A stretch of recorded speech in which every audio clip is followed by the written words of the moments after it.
దేవుని నామానికి స్తోత్రం చెప్పండి. హల్లెలూయా. యేసుక్రీస్తు ఎరికో నుండి యెరూషలేముకు వస్తున్నాడు. దగ్గర జెరికో టు యెరూషలేం 17 మైల్ దూరం అనమాట. 17 మైల్స్ అనమాట. 17 మైలు. దేవుని నామానికి స్తోత్రం. సో ఎరికోలో లాస్ట్గా ఒక గుడ్డివాణి బాగు చేశాడు, అద్భుతాలు చేశాడు. తర్వాత ఇప్పుడు ఎరికో నుండి యెరూషలేముకు వస్తున్నాడు. సో వచ్చుచున్న టైంలో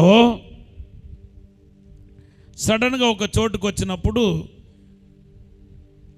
యేసు ప్రభు ఏమంటున్నాడంటే తన శిష్యులను చూసి, ఇదిగో పలానా ఇంటికి వెళ్ళండి యెరూషలేంలో, అక్కడ ఒక గాడిద పిల్ల 2 ఉంటాయి. గాడిద పిల్ల ఈ 2 ఉంటాయి. అవి కట్టబడి ఉంటాయి.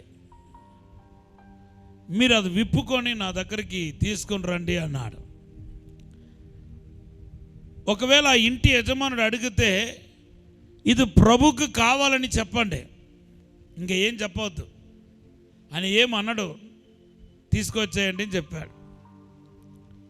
అలాగే ఈ శిష్యులు వెళ్ళారు. ఇద్దరు యేసు ప్రభు చెప్పిన ఆనవాళ్ళ ప్రకారం కరెక్ట్గా ఇంటి అడ్రస్కి వెళ్ళారు.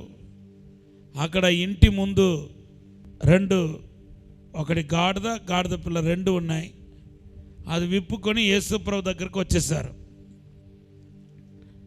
యేసు ప్రభు దానిలో కూర్చొని యెరూషలేముకు ప్రయాణం అవుతుంటే ఒక కొద్ది దూరంలోనే చాలామంది పోగయ్యారు. ఒక పెద్ద ఊరేగింపు, ప్రొసెషన్స్ అన్నమాట.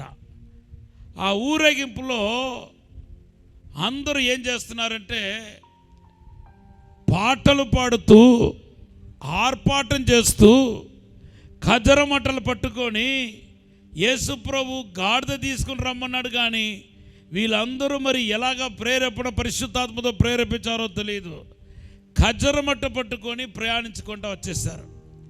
యెరూషలేముకు వచ్చేసారు. ఇక్కడే అందరికీ కోపం వచ్చింది. మత పెద్దలకు బాగా కోపం వచ్చిన ప్లేస్ ఎక్కడంటే ఇక్కడేనమాట.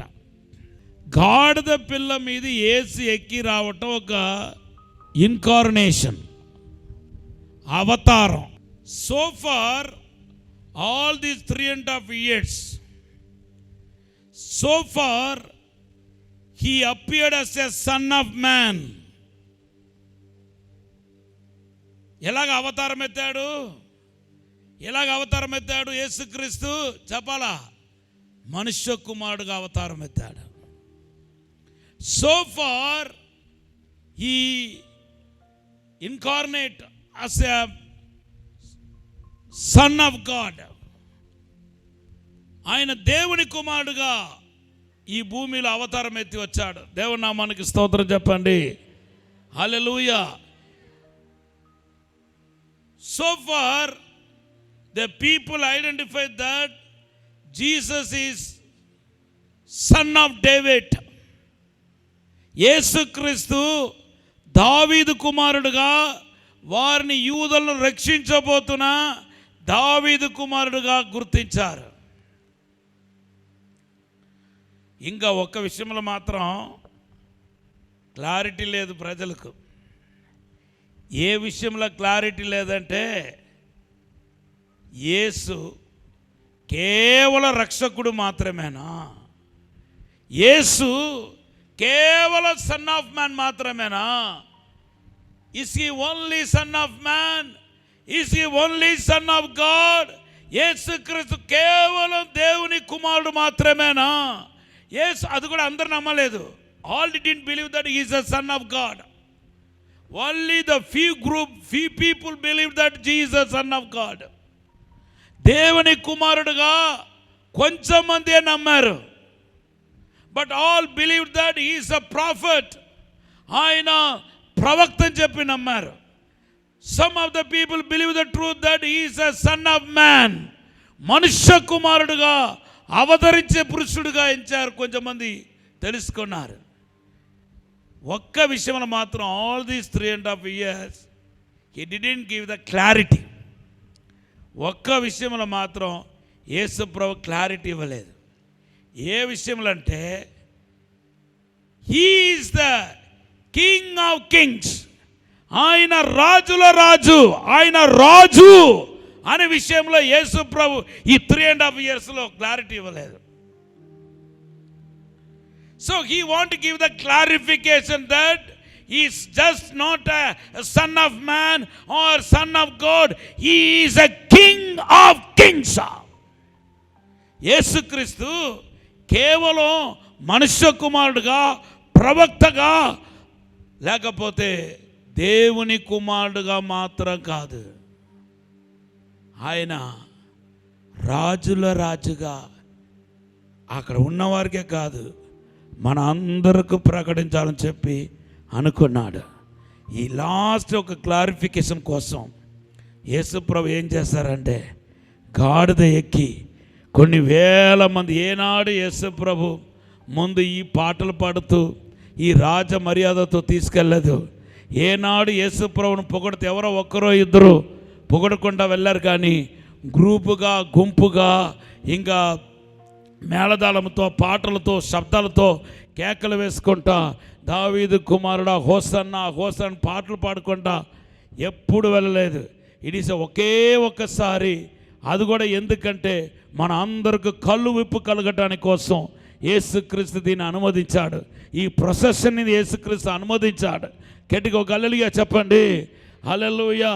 ఈ యొక్క మట్ల ఆదివారం తెలియపరిచేది ఏంటంటే యేసుక్రీస్తు మనుష్య కుమారుడు మాత్రం కాదు, యేసుక్రీస్తు దేవుని కుమారుడు మాత్రం కాదు, యేసుక్రీస్తు అవతార పురుషుడు మాత్రం కాదు, యేసుక్రీస్తు అప్పుడు ఇప్పుడు కూడా రాజుల రాజు. మత్తయి సువార్త 2:11 యూదులకు రాజుగా పుట్టిన వాడిని మేము చూడటానికి వచ్చామని వెండి బంగారంతో వచ్చారు. అది అక్కడతో క్లోజింగ్, ఆ చాప్టర్ క్లోజ్. తర్వాత ఎవరికి అర్థం కాల. హల్లెలూయా. యేసు ప్రభు కూడా తన రాజు అని బహిరంగంగా ఎక్కడ చెప్పలేదు. ఆ విషయంలో మాత్రం దాచిపెట్టకుండా వచ్చాడు. కానీ శిలువ మరణం పొందడానికి ముందు యేసు ప్రభు ఈ భూమికి పరలోకానికి రాజు అనే విషయాన్ని దేవుడు చూపించాడు. ఎవరో ఒక్కడు ఒక మనిషి కోసం కిడ్నీ దానం చేసిన వాళ్ళు, లివర్ దానం చేసిన వాళ్ళు, కళ్ళు దానం చేసిన వాళ్ళు ఉన్నారు. కానీ పరలోకానికి, భూలోకానికి రాజుగా ఎంచబడిన వ్యక్తి ప్రాణం పెట్టినట్టు, ఒక రాజు ఒక వ్యక్తి కోసం ప్రాణం పెట్టినట్టు చరిత్రలో లేదు. కానీ నా యేసు ఈ థామస్ అనే వ్యక్తి కోసం నీ కొరకు ప్రాణం పెట్టాడు. ప్రాణం పెట్టిన రాజులు ఈ భూమిలో ఎవరు లేరు. గట్టిగా ఒక హల్లెలూయా చెప్పండి. యుద్ధంలో పడి సచ్చిన వాళ్ళు ఉన్నారు రాజులు, హల్లెలూయా. పదవి మోహం బట్టి సచ్చిన వాళ్ళు ఉన్నారు. కానీ నా యేసయ్య పదవి మోహం బట్టి కాదు, ఆయన ఆల్రెడీ రాజు, రాజుల రాజు. గట్టిగా ఒక హల్లెలూయా చెప్పండి. యూజువల్గా రాజులు, ఈవెన్ ప్రకటన గ్రంథంలో కూడా రాజులు ఎలాగ వస్తారంటే గుర్రం మీద వస్తారు. అది కూడా మామూలు గుర్రం కాదు, యుద్ధానికి కొరకు సిద్ధపరచబడిన గుర్రము. అందుకొరకు సామెతలు రాయబడి ఉంది, గుర్రము యుద్ధం కొరకు సిద్ధపరచబడతాయి, కానీ రక్షణ దేవుని ద్వారా వస్తాయని రాయబడి ఉంది. The horse will prepare for the battle. గుర్రం అయితే సిద్ధపరచబడిందో that is called battle horse అన్నమాట. అది యుద్ధానికి కొరకు సిద్ధపరచబడే గుర్రం. కానీ ఇక్కడ యేసు ప్రభు గాడిద ఎక్కి వస్తున్నాడు. ఇద్దరు రాజులు ఉన్నారండి. ఇద్దరు రాజులు యుద్ధం చేయాలనుకున్నారు. మరలా ఒక రాజుగారు ఏమో సమాధాన పడాలనుకున్నాడు, యుద్ధం వద్దనుకుంటున్నాడు. అప్పుడు ఆ రాజుగారు ఏం చేయాలంటే, యుద్ధం వద్దన్న రాజు ఏం చేయాలంటే గుర్రం ఎక్కి వస్తే కుదరదు, ఆయుధాలు లేకుండా తన సైనికులతో గాడిద ఎక్కి వస్తే అదే ఆనవాలన్నమాట. ఈయన సమాధానానికి వస్తున్నాడు కానీ, సమాధాన పడటానికి వస్తున్నాడు కానీ యుద్ధానికి రాలేదని అర్థం. సో ఇక్కడ యేసుప్రభు గాడిద ఎక్కి రావడం ద్వారా ఈ లోకానికి ఏ మెసేజ్ ఇచ్చాడంటే, నేను రాజు కానీ షాలేం రాజుని, నేను సమాధానానికి ప్రభుని, నేను సమాధానానికి కర్తని. ఆయన రాజ్యంలో ఎవరైతే చేరుతున్నారో వాళ్ళందరూ దేవుని సమాధానముతో నింపబడతారు. అందుకొరకు బైబిల్ రాబడి దేవుని రాజ్యం, the Kingdom of God is not eating and drinking. The Kingdom of God is not just enjoying the feast. దేవుని రాజ్యం తినటం తాగటం కాదు. దేవుని రాజ్యం అంటే నీతియు సమాధానము పరిశుద్ధాత్మ యందు ఆనందమై ఉంది.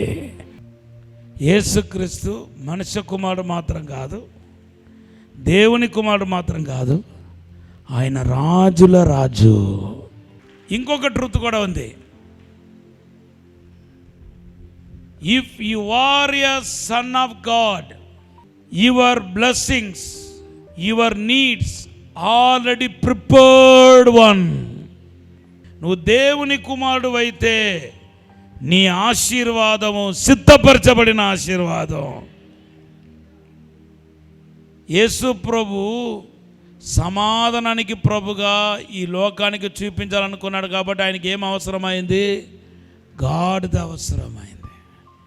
ఆ గాడిద వెళ్ళి కొనుక్కొని రమ్మని దేవుడు పంపించలేదు.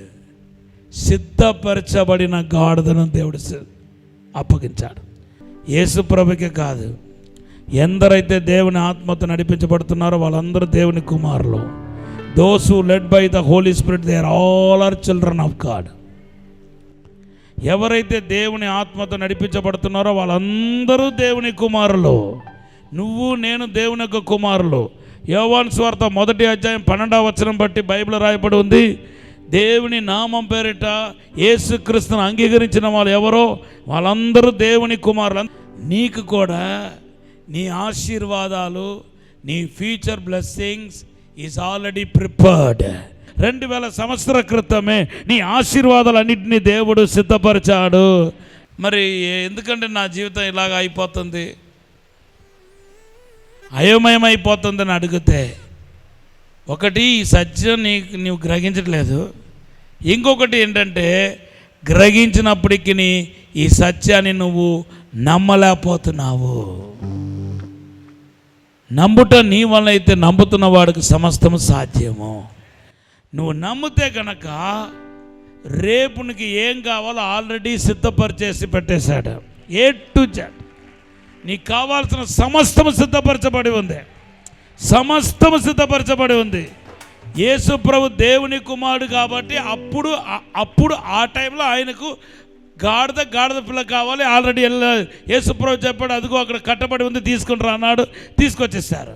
సిద్ధపరచబడింది. ఎప్పుడు సిద్ధపరచబడింది? ఎప్పుడో లోకం పుట్టక మునిపే సిద్ధపరచబడింది. కాబట్టి జకరియా ప్రవక్త ప్రవచన రీతిలో చెప్పాడు, గాడిద ఎక్కి ఆయన వస్తాడని జకరియా 9:9 చెప్పాడు. గట్టిగా ఒక హల్లెలూయా చెప్పండి. Your blessing already prepared blessings. నీ ఆశీర్వాదం సిద్ధపరచబడిన ఆశీర్వాదం. సిద్ధపరచబడిన ఆశీర్వాదం. ఒక 10 సార్లు చెప్తే మీ మనసులో పడతాయేమో, మీరు దాన్ని నమ్ముతారేమో, మీకు అద్భుతం జరుగుతాయేమో అని చెప్పి నేను ఆశిస్తున్నాను.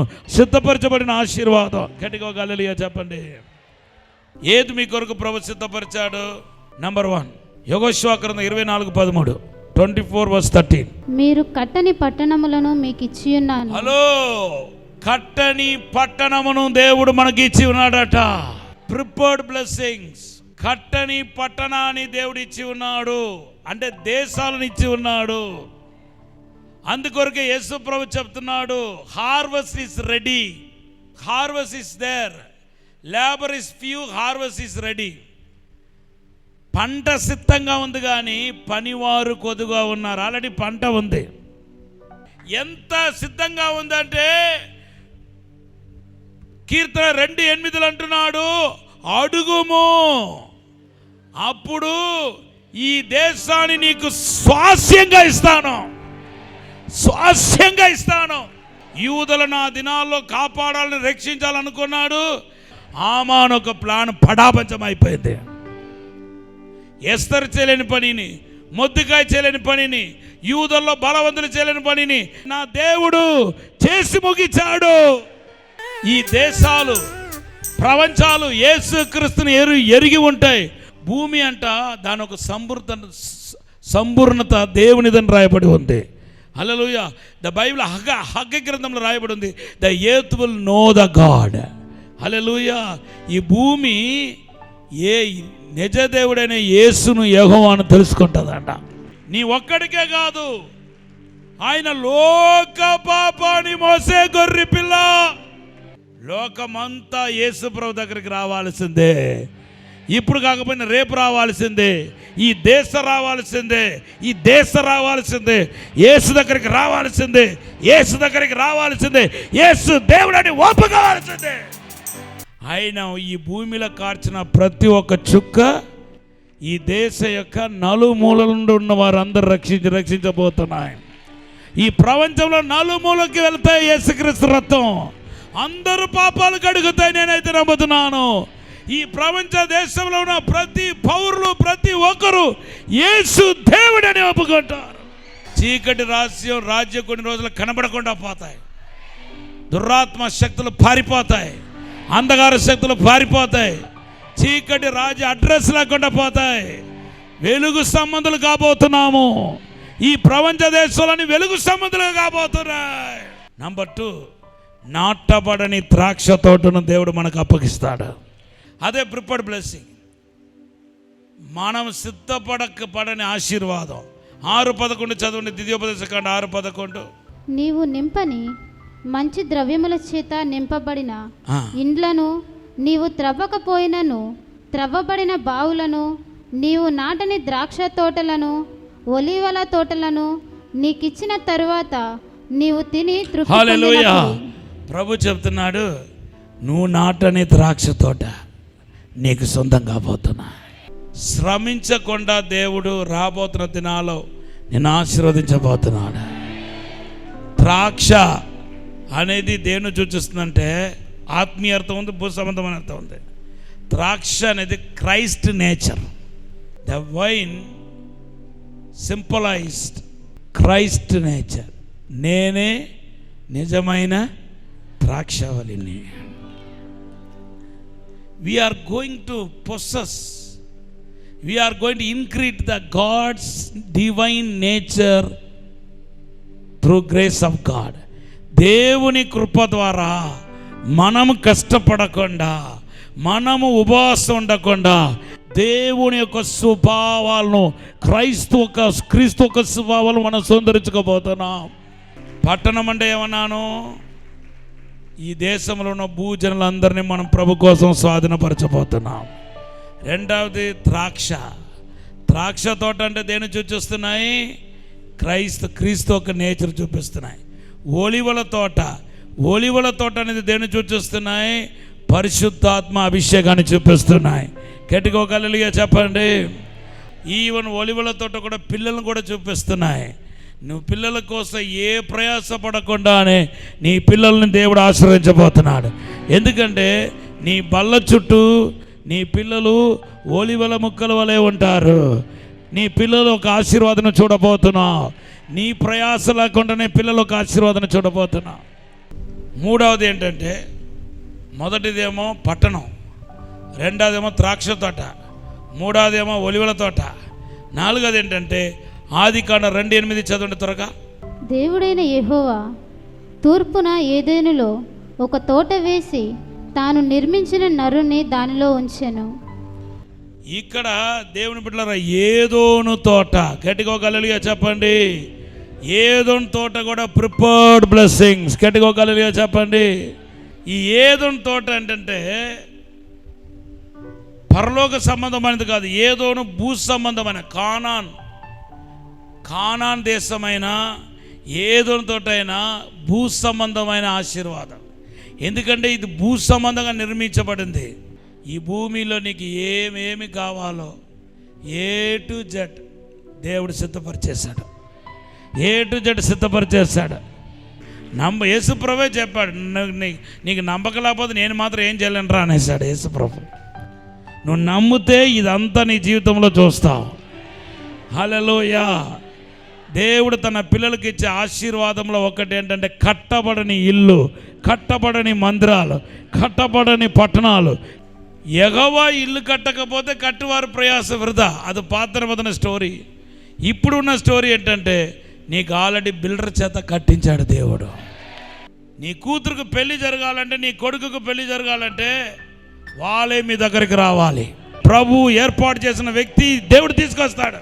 అదేనండి పాస్టర్ గారు, మన కష్టపడకుండా 10 ఇళ్ళకు తిరగకుండా 10 మంది దగ్గర ఫోటోలు ఇవ్వకుండా ఎలాగ జరుగుతాయి అంటే, ఆదాం ఎంతమందికి ఫోటోలు ఇచ్చాడు? వచ్చే భార్య గురించో వాళ్ళ తోడు గురించో ఆలోచించలేదు. దేవుడే ఆలోచించి చక్కటి అవ్వాను తీసుకొచ్చి అప్పచెప్పాడు. అదే క్రైస్తవం. ఈ సత్యం తెలియక యాకోబు కూతురు డయానా, దీనా, నేను వెళ్ళి నాకు నచ్చిన అబ్బాయిని తీసుకుని వస్తానని చెప్పి పోయింది. ఆమెను రేప్ చేసి పడేశారంట. బైబిల్లో ఉంది. కఠినమైన మాట. ఎందుకంటే వాక్యానికి వ్యతిరేకంగా పోయింది. అవుట్ ఆఫ్ గాడ్స్ విల్ అనమాట. అవుట్ ఆఫ్ గాడ్స్ విష్ అనమాట. నువ్వు పుట్టినప్పుడే నీకు కావాల్సిన తోడును, పార్ట్నర్ని దేవుడు ఆల్రెడీ సిద్ధపరిచేశాడు. నువ్వు దేవుని బిడ్డ అయితే దేవుడే తీసుకుని వస్తాడు. అది ఒకటే కాదు, ఈవెన్ నీకు కావాల్సిన తిండిని కూడా ప్రభు సిద్ధపరిచాడు. శిష్యులకు కావాల్సిన తిండిని దేవుడు సిద్ధపరిచాడు. ఎంత అద్భుతమైన దేవుడు. 40 సంవత్సరాలు ఇశ్రాయేలు ప్రజలకు కావాల్సిన తిండిని దేవుడు సిద్ధపరిచాడు. వాటర్ని సిద్ధపరిచాడు. మంచినీళ్ళు దేవుడు సిద్ధపరిచాడు. ఒక అతనుకు ఒక జూనియర్ కాలేజీలో ఉద్యోగం కావాలంటే, లేకపోతే అక్కడ పోస్టే ఖాళీ లేదు.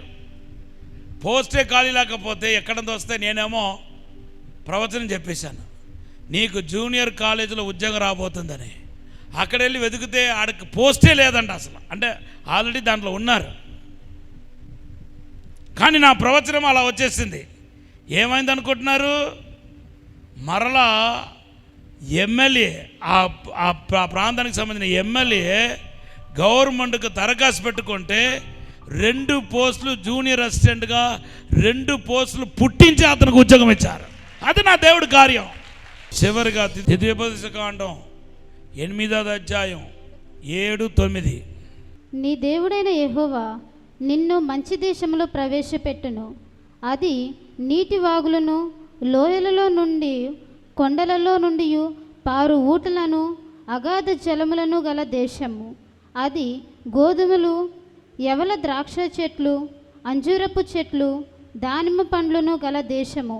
ఒలివ నూనెయు తేనెయు గల దేశము. హల్లెలూయా. ఇశ్రాయేలు ప్రజలు వాగ్దానం చేయబడిన కానాన్ దేశానికి అడుగుపెట్టేసరికి అదన్నీ సిద్ధపరచబడి ఉంది. ఒక ఫ్యామిలీ ఉండాలంటే ఎంత సంతోషంగా ఉండగలుగుతారో, ఎంత ఎన్వైర్మెంట్ ఉండాలో అంత సిద్ధపరచబడి అక్కడ ఉందండి. జస్ట్ వాళ్ళు పొసెస్ చేసుకున్నారు. దేవుని బిడ్డలు అంత ప్రేమగా దేవుడు చూస్తున్నాడు. గట్టిగా హల్లెలూయా చెప్పండి. ఇక్కడ తేనె కూడా ఏం చేయబడింది చెప్పండి? హనీ సిద్ధపరచబడింది. హనీ మీన్స్ ఆ దినాల్లో మెడిసిన్ అన్నమాట. 100% మెడిసిన్. ఈరోజు మన స్వస్థత, మన ఔషధం ఆల్రెడీ సిద్ధపరచబడింది. గట్టిగా హల్లెలూయా చెప్పండి. దుర్మార్గుడుకు, భక్తిహీనుడికి దీని క్వైట్ ఆపోజిట్గా జరుగుతాయి. ద్వితీయోపదేశకాండం 28:30 చదివితే, డిట్రామనీ 28:30 చదివితే దుర్మార్గుడుకు క్వైట్ ఆపోజిట్లో ఉంటాయి. వాడు కట్టిన ఇల్లులో ప్రవేశించడం, కట్టిన ఇల్లులో నివసించడం. వాడు ద్రాక్ష తోటని నాటుతాడు, ఇంకొకడు ఎవడో ఒకడు ఆక్యుపై చేసుకుంటాడంట. ఇది వాడు కథ. మన కథ ఏంటంటే, మన కట్టని ఇంటిలో ప్రవేశిస్తామంట. అంటే కట్టని మనము సాగు చేసుకొని ద్రాక్ష తోటను మనము స్వాధీనపరుచుకుంటామంట. గట్టిగా హల్లెలూయా చెప్పండి. అంటే భక్తిహీనులకు దీని వలన, సిద్ధపరచబడిన ఆశీర్వాదం వలన భక్తిహీనులకు భక్తుడికి ఉన్న సంబంధాన్ని దేవుడు ప్రూవ్ చేస్తాడు. గట్టిగా హల్లెలూయా చెప్పండి. The prepared blessings, you know why God wants to give the prepared blessings? He wants to make the difference between wicked one and godly man, godly woman. దైవికంగా ఎదుగుతున్న వారికి భక్తిహీనులకు దేవుడు వ్యత్యాసం పుట్టించడానికి కోసం సిద్ధపరచబడిన ఆశీర్వాదాన్ని దేవుడు మనకి ఇవ్వబోతున్నాడు. 2 విషయాలు చెప్పాను.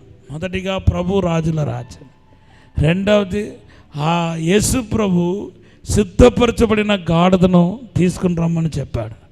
మనం కూడా యేసు ప్రభులాగానే సిద్ధపరచబడిన ఆశీర్వాదంలో మనం ప్రవేశించబోతున్నాం. ఈ వారంలో సిద్ధపరచబడిన ఆశీర్వాదం నీకు సొంతం కాబోతున్నాయి. సిద్ధపరచబడిన దీవెనలు నీకు సొంతం కాబోతున్నాయి. సిద్ధపరచబడిన మేలును అనుభవించబోతున్నావు. అందరి చేతుల పైకి ఎత్తుదాం. హల్లెలూయా. మిక్కిలిగా ప్రేమించిన మా పరలోక తండ్రి, నీకు వందనాలు ప్రభా, స్తోత్రాలు తండ్రి. ప్రభా, నీ కుమారుడైన యేసుక్రీస్తుకు ఎలాగైతే సిద్ధపరచబడిన ఆశీర్వాదాన్ని అనుభవించినట్టుగా మీరు చేశారో, అలాగే మా జీవితంలో కూడా సిద్ధపరచబడిన ఆశీర్వాదాన్ని మాకు దయచేయమని అడుగుతున్నాము తండ్రి. యేసుక్రీస్తు నామములో ఇప్పుడే ఆశీర్వాదం రావాలని ప్రార్థిస్తున్నాము తండ్రి. ప్రతి ఒక్కరిని దీవించమని అడుగుతున్నాను తండ్రి. నూతనమైన కార్యం జరిగించమని అడుగుతున్నాను తండ్రి. అద్భుతం జరిగించమని అడుగుతున్నాము తండ్రి. నీ దైవజనుడి ద్వారా పలికిన మాటలన్నీ నెరవేర్చబడాలని ప్రార్థన చేస్తున్నాను. అసాధారణమైన కార్యం జరిగించమని అడుగుతున్నాను. అద్భుతమైన కార్యం జరిగించమని అడుగుతున్నాను. సిద్ధపరచబడిన ఆశీర్వాదాన్ని స్వతంత్రించుకోలాగున ఇప్పుడే అద్భుతం జరిగించండి ప్రభా. ఆశీర్వదించండి, మేలు చేయమని యేసు నామములో అడిగి వేడుకుంటున్నాము తండ్రి. ఆమేన్.